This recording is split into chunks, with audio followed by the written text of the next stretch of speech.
Well, good Wednesday morning to everybody. It's Wednesday. It means that we get to gather in tonight. Looking forward to that. We have a lot of people to fight for tonight. So today we're reading through First and Second Thessalonians. I was gonna say Thessalonica, Thessalonians. Um, it's a lot of reading, but it's not task task. It's not difficult to read it because this is just speaking about relationship. And it's Paul's writing this. We get the impression that the Christians in Thessalonica were overly occupied with the return of Jesus Christ, and they had some questions for Paul, and Paul answered those questions. But it seemed that they just reading with what Paul wrote,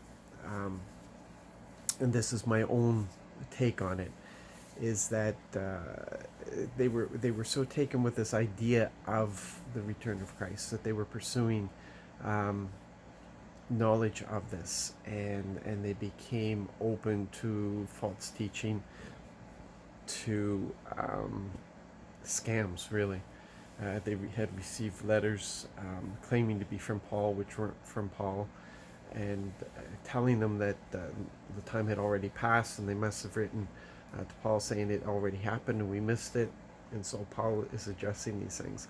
And basically, he turns around and he gives them proper information, but then he tells them, don't worry about this stuff.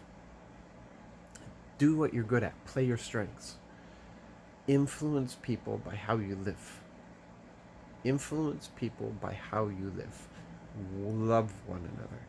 Continue loving. He says, I don't have to teach on love to you because the whole world knows that you get this, that you're living this, that they can look to you as an example of what a community, a family of believers looks like.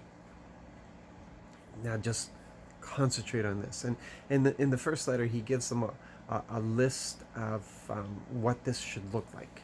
If you're doing this right, this is what it looks like. It's basically what he tells them. And that brings us to today. And it seems that not all the church, but a significant amount of the church has been so preoccupied with chasing after the mysteries of God. And I'm not saying that those aren't there for us to discover, but when they become the priority over our relationships, when we allow knowledge to become more important than relationships, when we allow knowledge to become more important and controversy over knowledge and debating over knowledge and debating over scripture, and allowing division to come in because of scripture or disputable matters, as Paul puts it, we're missing the whole point. It's because we're nothing without love. All the knowledge in the world is nothing without love, and that's what we're supposed to be practicing. That's what we're supposed to be doing. If you concentrate on the basics, concentrate on kindness, on gentleness, on patience, self-control, which all flow out of love. Concentrate on these things, and I don't even know if it's safe to say in your spare time pursue the others, but as the Spirit brings them to mind, uh, as the Spirit brings revelation.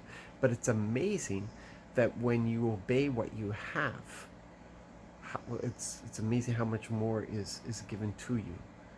Um, when you walk in love, how much more revelation you actually receive.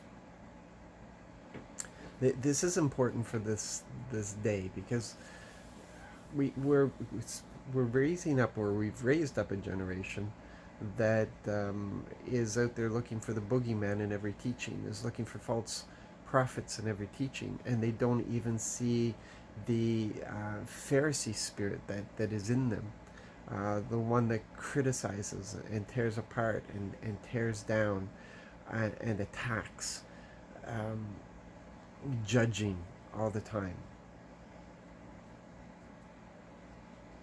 Yeah, I just said that word, didn't I? Judging. That will make a few comments. Love. Love above everything else. Love above everything else, and then everything else becomes clear. If you don't get it, read through the letters again. Those two letters are so simple, so simply put forward. Paul didn't need to get into anything that was difficult because they got the basics already. And he just encouraged them to continue in that. So you guys be blessed today, be engaged. Looking forward to tonight. And yeah, let's hear those testimonies. God bless.